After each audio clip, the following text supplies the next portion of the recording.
म एउटा बोल्छु अनि दाइलाई भन्नु के बोल सबैलाई नमस्कार। म क्षेत्रबहादुर केसीमा आज तुलसीपुर महानगरपालिका आउनु पाउँदा धेरै खुसी भएको छु। साथै आज डाक्टर किशोर खत्री दादा, मेरो प्यारो दादा, एकदम मिस गरेको छु। हजुरको मायाले म यति धेरै खुसी भएको छु। पक्कै पनि दादाको साथ र सपोर्टले गर्दा धेरै अझै माथि अगाडि बढ्न पाऊँ भन्दै दादाले केही कुराहरू भनिदिनु होला। प्यारो भाइ चेतलाई हृदयदेखि धन्यवाद छ।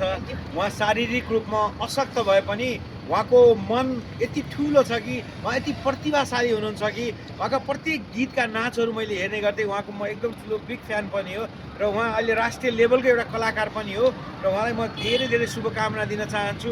हजुरको प्रतिभा अझै बढ्दै जाओस्।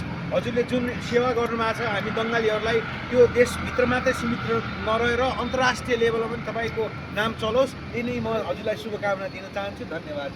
धेरै धेरै thank you so much. Thank you.